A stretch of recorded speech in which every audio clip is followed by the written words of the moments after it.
Continuamos en el Café del Correo. Recordamos que están hoy con nosotros Diego Boza, Emilio de la Cruz, Rafael Garófano y José Antonio Aldeiturriaga. Estamos aquí en animado e intenso debate acerca de las responsabilidades políticas y de los cargos públicos.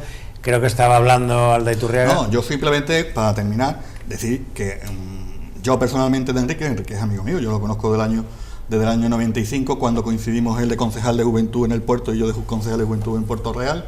Y creo que él personalmente estaba ya en un momento en el que no tenía ilusión por mantener una responsabilidad como la de alcalde del puerto, pero yo personalmente preferiría que hubiese ido a la Diputación, pero como vicepresidente de la Diputación, con un cargo político, porque lo que tú has dicho, hacer promesas más allá de la legislatura, pues es firmar en una barra de hielo. ¿Por qué? Porque después viene la realidad y te puede cambiar la realidad, nunca mejor dicho. Entonces, yo creo que su sitio natural no era como técnico en el patronato, sino como vicepresidente de la Diputación Provincial de Cádiz, como representante del Puerto de Santa María. Pero para eso tiene que haber estado de concejal, ¿no? Pero como está, por ejemplo,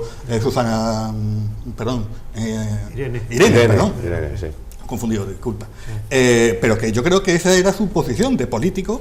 Bueno, pero vamos, que es una opinión personal mía. Yo es que mi opinión es que el partido no lo quiere que continúe en el ámbito político. Es decir, ha hecho una salida honrosa. Bueno, yo creo que no. Porque Enrique no tiene rechazo. Tú sabes que Antonio Sanz, bueno, pues es el primero que se arriesga a estas aventuras, pero que después tiene que recoger velas en muchos sitios, y tiene que recoger velas que, lógicamente, con el compromiso de aquellas personas. De alguna manera, Emilio, esto ha sido una operación fallida. Claro. Desde el 2007. Desde el primer momento, claro. Esto es una operación fallida. Es decir, siempre el PP contaba que con Moresco tendría mayoría absoluta, claro. Y después de 2 intentos se han dado cuenta que no, y están rectificando la operación, ¿no? Exactamente, claro. Y lo que sí es cierto es que uno no puede buscar un candidato 6 meses antes de las elecciones. No, pero sobre todo una cosa fundamental. Tú sabes que especialmente, y lo decía al comienzo, la militancia del puerto es una militancia que ha trabajado muchísimo, y muy activa, de todos los sectores y tal. Entonces, la imposición en aquel momento, no por Enrique, el cual me parece que es una excelente persona, es una persona entrañable en todos los sentidos, pero en el ámbito político nunca ha admitido el puerto. Acuérdate los propios tiempos de Hernán, que siempre tenía una crisis montada allí. Es un municipio que, como están acostumbrados a sacar los votos. Y vete un poco más para atrás, y el Partido Comunista, los líos que tuvo el Partido Comunista, y luego aquella coalición entre el Partido Socialista y el PP con Juan Manuel Torres, que decían los de Telefónica. Y el desprecio que se le hizo a Ignacio García en Diputación, que prefirió tener como aliado a Hernán Díaz frente a la posibilidad de haber tenido como aliado Izquierda Unida. O sea, en el puerto de Santa María ha sido siempre un sitio de cierto movimiento político. Pero lo que también es cierto, y todo yo se lo he dicho a Enrique, y yo estoy seguro de que mucha gente, hay una opinión generalizada en el puerto de Santa María de que el puerto ha dado un bajón importantísimo, como ciudad, como modelo de ciudad y como potencia de toda la bahía. Y creo que lo que hace falta es una persona con ilusión y con un modelo y con algo, digamos, por la que luchar. Entonces, yo creo que Enrique ha reconocido que él no está en estos momentos, en estas circunstancias, y la verdad es que el puerto de Santa María lo necesita. Es que el PP actúa totalmente distinto al PSOE en eso. Se nota el plumero donde está el PSOE. Gracias a Dios. No, es que desgraciadamente es todo lo contrario. O sea, el PSOE se nota claramente. Oye, ¿cómo se nota que están gobernando allí? Porque ahí viene. Bueno, aquí es al revés. O sea, el Partido Popular, yo creo que en el ámbito nacional dice, cuando hay alguna queja, dice, bueno, ¿y esto? ¿Ahí quién está?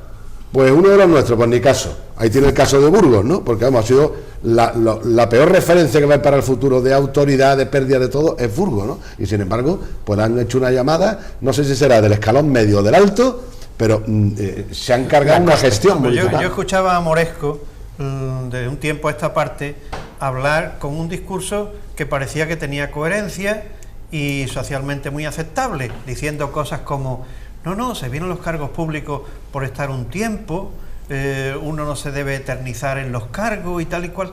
Y claro, y después eso termina en un puesto que prácticamente no existe, administrativo y no político, en la Diputación. O sea, que todo ese discurso era, no, en los cargos no se viene para eternizarse, aquí se está un tiempo y ya después los partidos tienen que ocuparse de buscarnos un sitio para poder seguir comiendo de esto. Claro, si hubiera dicho el discurso completo de lo que estaba diciendo en ese momento, más lo que le iba a venir, pues claro, se le hubiera caído la cara de vergüenza.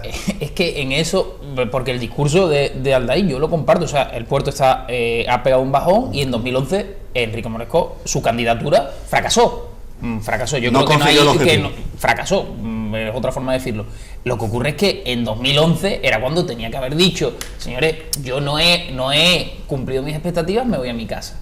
Eso sería... Eso no lo hace nadie. Claro, es que ese es el problema, esa sería mi visión. Más bien cuando tú consigues la alcaldía. No, mi visión, pero bueno, consigue la alcaldía perdiendo votos contra su socio de gobierno, un partido minoritario que cayó en casi todos sitios, menos allí. No, el Partido Popular no perdió votos allí, ni concejales. Bueno, fue el reparto de poder entre el PP y el PA en este nuevo acuerdo es peor para el PP que el anterior, porque el PA incrementó, un partido que solo había crecido allí en Puerto Real. Entonces, eso también es responsabilidad de no haber sido capaz de ocupar ese espacio por parte de la candidatura.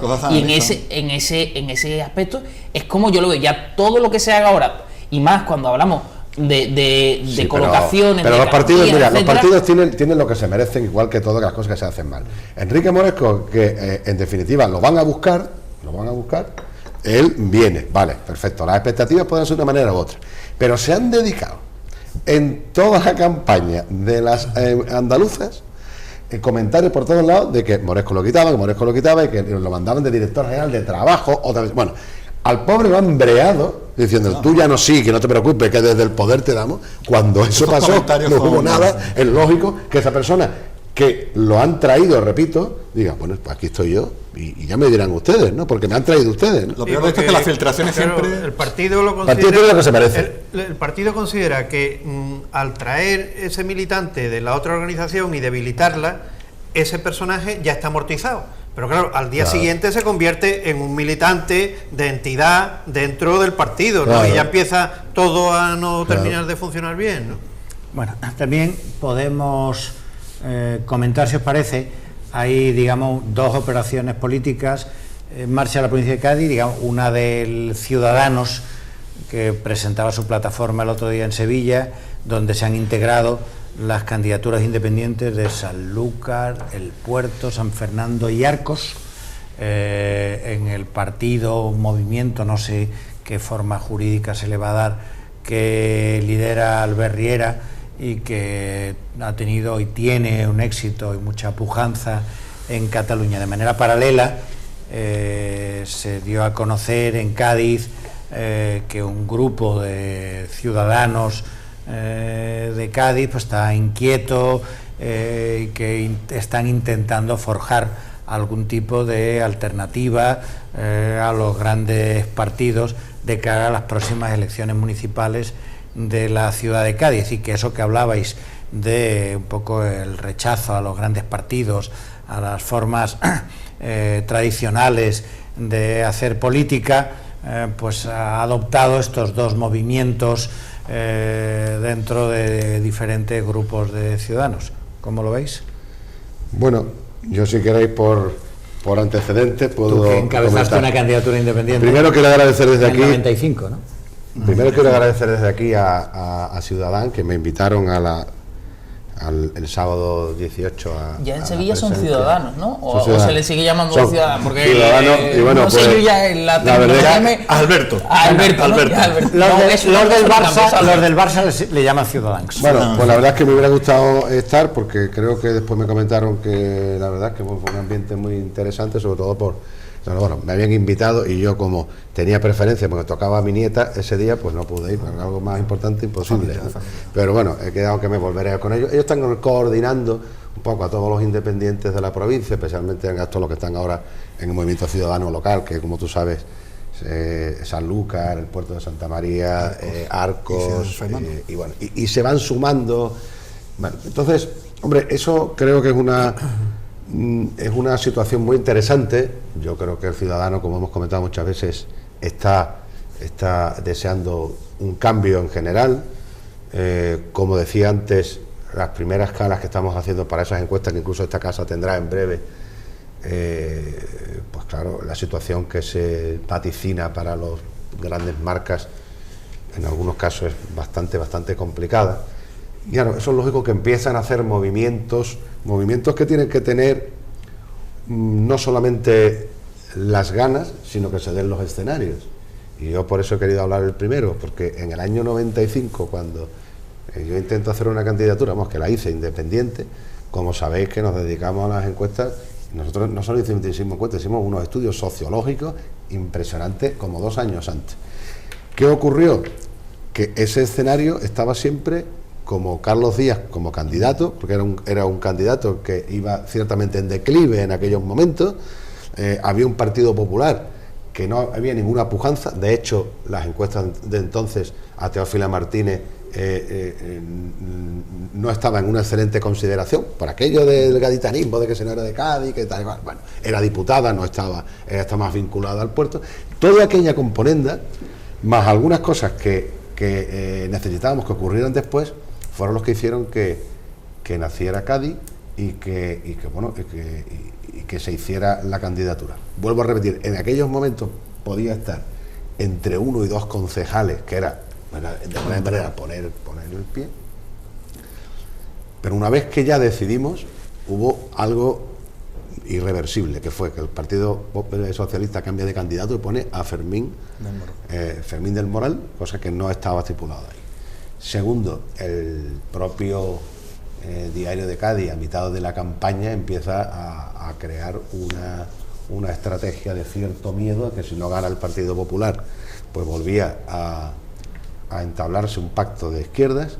Por lo tanto, vamos, yo puedo deciros que, y conociendo, como sabéis, este mundo de la política y de las encuestas, yo ya 20 días antes me hubiera ido. Lo que pasa es que en aquel momento que había forzado a muchas personas a estar en un proyecto, pues tenía que estar hasta el final.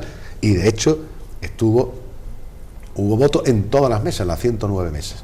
El siguiente componente que fue bestial, que entendíamos que iba a haber un nicho entre las 2 grandes marcas, en el que podíamos estar como máximo 1 o 2 intentando. Pero resulta que al final estuvo el Partido Andalucista, el PAP, ¿te acordaros? Que era la decisión del partido, bueno, que era el enfrentamiento entonces de Pacheco, nosotros como Cádiz y el señor Camuñas, que intentó que nosotros estuviéramos dentro de su plataforma independiente, que nada más que la quería, pero tío, me imagino yo que para sacar algún dinero de los votos, porque no, nunca, entonces le dijimos que no, y él como loco pues buscó una persona, y en el caso dio con Araceli, que no sacó muchos votos, pues sacó 600 votos, bueno, pero todo aquello, por terminar, era que una cosa es cuando nacen, cómo nacen los escenarios, y hay que trabajarse muy mucho, sobre todo la sociología del municipio. Hoy hay una ventaja que no había antes. Hoy las redes sociales y los mecanismos que hay a través de la red dan para mucho más juego que entonces. Entonces estaba supeditado a que si no hacías una página en el diario, pues no salías, o si no ponías unas cuñas, si no ponías... Eso hoy, gracias a Dios, se ha eliminado y es secundario incluso la propia campaña en medios. Diego. Bueno, yo aparezco en la noticia del diario como uno de los participantes en uno de esos movimientos, en concreto el de la ciudad de Cádiz. Bueno, en realidad creo que lo que es simplemente, en mi caso personal, voy a hablar en mi caso personal, un ejercicio de coherencia. Quiero decir, considero que hay una situación de que los partidos han corrompido parte del sistema y que en concreto en Cádiz hay un vacío tanto por el Partido Popular que gobierna como por la oposición, y en ese sentido ha habido un grupo de personas, me ha llamado algún amigo para participar, yo he ido y está la situación en un aspecto absolutamente embrionario, porque coincido con Emilio, es un trabajo muy duro, es un trabajo muy difícil y es una situación muy complicada porque vas a luchar. Quien se meta en esto va a luchar contra gigantes, y va a luchar contra gigantes aparte con una maquinaria lanzada y con unas fotos en marzo, abril de 2015 con Teófila cruzando el puente. Entonces, ante esa perspectiva va a ser muy difícil, todo lo que se haga va a ser muy complicado porque cambian los escenarios, como decía. Creo que lo que sí que hay detrás, tanto en ese foro ciudadano de participación, no sé, yo no sé si ese proyecto concluirá en un partido político, no concluirá, no sé quién participará, porque al fin y al cabo, ya digo, ha habido 3 reuniones, creo recordar, 2 o 3 reuniones, y tampoco hay mucho más. O sea, ha aparecido en la prensa, creo que antes que tenga la entidad suficiente como para prestarle atención, pero bueno, en ese sentido, no sé si concluirán algo, pero sí que muestra una situación de que hay ciudadanos que no nos sentimos cómodos con la situación actual del sistema, no nos sentimos cómodos de que los partidos políticos tengan esa profesionalización de la política, en la que una persona entra en la política con 19, 20 años y muere con 80, habiendo sido toda su vida político, y es algo que no casa con lo que entendemos que debe ser la actividad política, la actividad pública, que es yo al menos lo veo así, un periodo de participación, 4, 8, 12 años, y después a seguir haciendo tu trabajo. Claro, si quienes se meten en la vida política, gente que no tiene, no ya un trabajo, porque de eso hay mucho, sino que no tiene una preparación para hacer nada cuando acaba de medrar y de mediar en la vida política, pues resulta muy complicado. Entonces, en esa línea es la que se trabaja, y yo no sé, bueno, esa es la opinión personal mía en relación con Ciudadanos, siendo algunas de las ideas de Albert Riera que van también por esa línea. Claro, la amalgama de elementos que se produce ahí, por no es ya decir, no es un movimiento, claro, si fuera un movimiento que nace de nuevo, pero claro, sumar independientes portuenses con Ciudadanos por la isla, por San Fernando, no sé cuál es la denominación correcta, con el movimiento de Sanlúcar, cada uno con su... Bueno, pues parece que puede ser un poco un reino de taifa, ¿no? Que cada uno vaya a lo suyo y el que simplemente tenga ese efecto de sumar unos votos que tampoco están muy claros, porque sabemos que las elecciones locales tienen un componente muy personal, muy de listas pequeñas, y no sé hasta qué punto eso podrá repercutir, pero bueno, que algo se está moviendo, es cierto. Creo que en muchas ciudades, el ejemplo, yo creo que el espejo en que mirarse es el de Vecinos por Torrelodones, sí, una lista que desarrolló en dos elecciones, ha conseguido la alcaldía, y que con un planteamiento no solo de fondo, sino de formas distintas. Creo que es muy importante ese compromiso ético, entrar en la política para hacer algo distinto, porque si se van a repetir los esquemas de los grandes partidos, al final vas a caer en lo mismo, y por lo tanto lo que criticabas vas a repetirlo. Entonces, en esa idea es la única que... Lo que pasa es que esos planteamientos son más fáciles, y todo movimiento independiente siempre es más fácil cuanto más pequeño es el municipio, porque en el caso de Torrelodones, como en otros, al final hay una cercanía directa de la gestión que han podido cambiar sobre la marcha, ¿no? Pues vamos a escuchar a los demás, porque se nos va a ir el tiempo. ¿Aldai? Bueno, no, pero Rafael. No, bueno, yo no creo en absoluto en los partidos independientes y locales en absoluto. O sea, yo creo que la experiencia que yo he podido observar no solo es negativa, sino muy negativa, muy negativa. Yo creo que al final los partidos que se crean van con un objetivo de ser partidos bisagra, y siendo bisagra es para la colocación de algunas personas y la consecución de algunos objetivos, por calificarlo bien, espurios, ¿no? Por no calificarlo de otra cosa, ¿no? Como tenemos el ejemplo de Chiclana, ¿no? Y el caso es que yo creo que la mejor solución sería la aparición de nuevas siglas y de partidos nacionales nuevos, con otros aires, y que esa aparición de nuevos partidos supusiera la incorporación de nuevas personas con nuevas actitudes a la política. Ahora, un partido nuevo, como tú bien dices, que al final termina siendo amalgama de partidos independientes llenos de tránsfugas, de equipos de gobierno, de coalición, de mala manera y tal, a mí eso no me gusta nada, ¿no? Entonces yo me encuentro en una situación muy complicada, que es, viendo la incapacidad que hay en los grandes partidos para la renovación de fondos, y sin embargo no creyendo en absoluto en los pequeños partidos, tanto a nivel local como regional y tal. Yo me gustaría ver en el panorama nacional grandes partidos que suponen la incorporación de esa gente joven, nuevo personal, gente que viene con otras actitudes, y que ese partido nuevo y esas siglas nuevas mueva el cotarro bien, claro, y obligue desde arriba, ¿no? Y obligue a que los grandes partidos tengan que cambiar, porque si no se quedan fuera del lío, ¿no? Aldai. Yo aquí estoy con Rafael. Yo estoy más a favor de un sistema anglosajón, tipo Estados Unidos o Reino Unido, donde haya grandes partidos nacionales, donde haya una coherencia y sobre todo una cosa que es fundamental, una ideología, algo que sea reconocible. Después ya la realidad, cuando llega al gobierno, será lo que sea. Pero yo no soy de los que piensan que las ideologías se han perdido o ya no existen. ¿Tú no eres Gonzalo Fernández de la Mora? No, precisamente no. Pero yo creo que hay formas diferentes de hacerlo.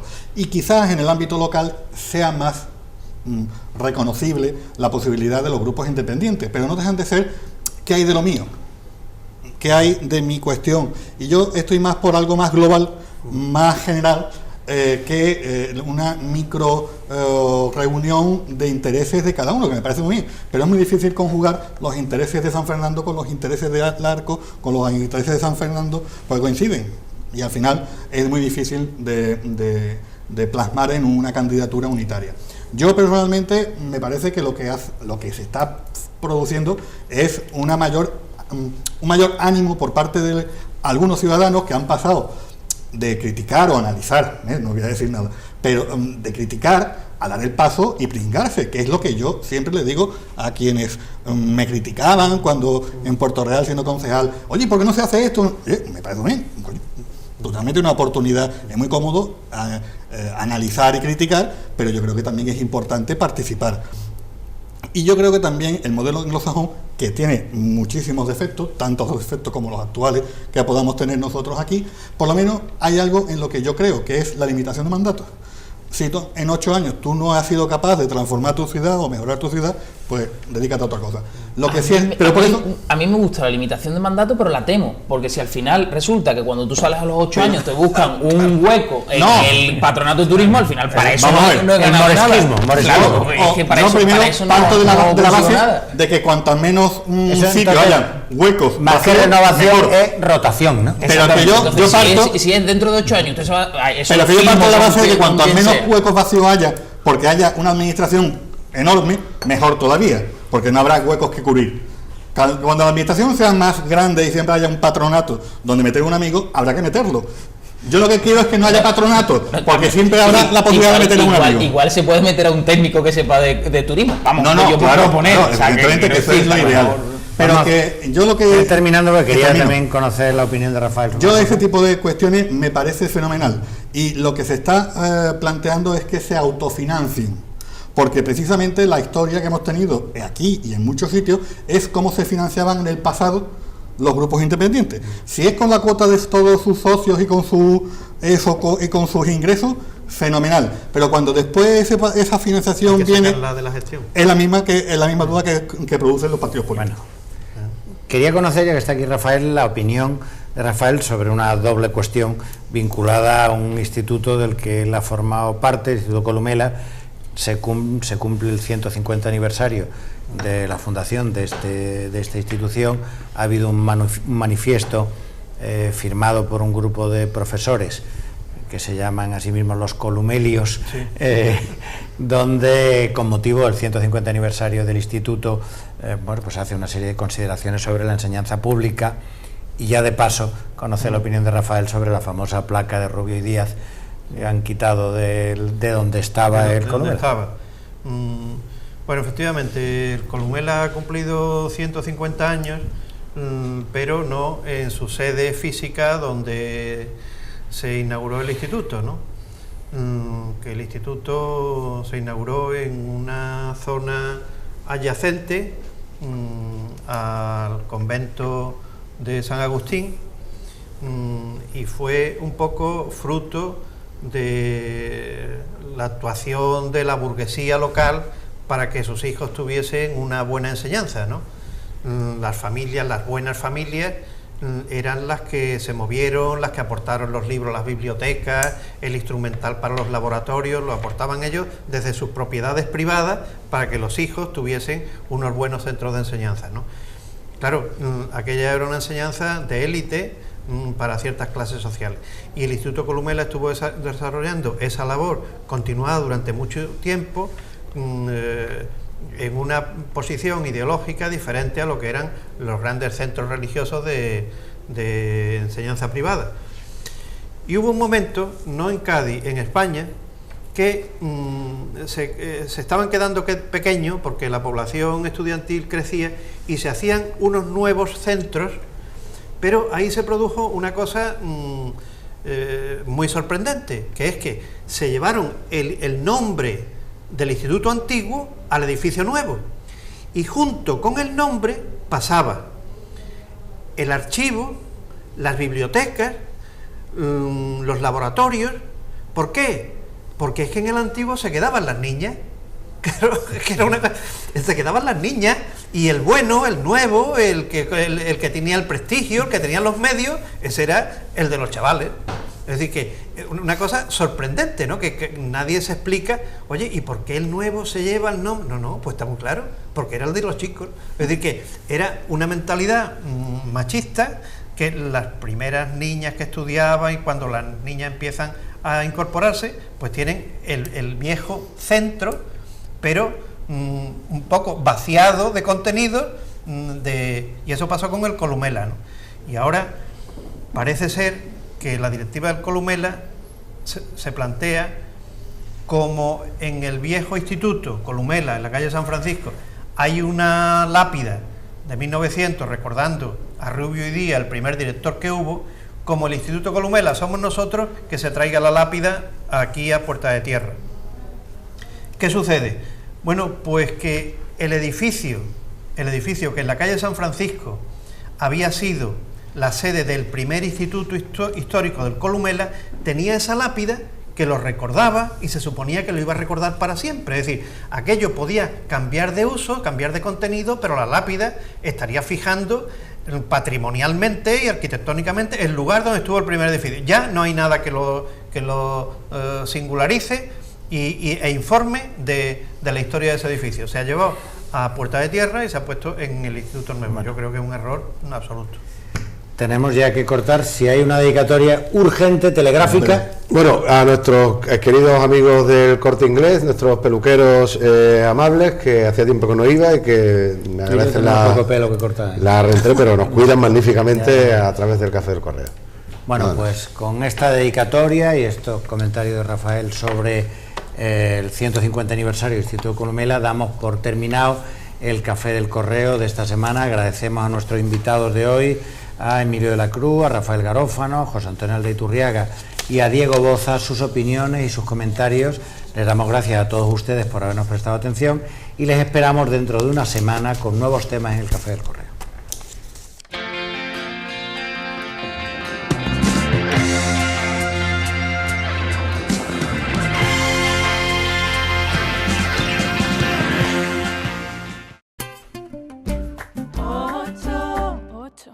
Ocho.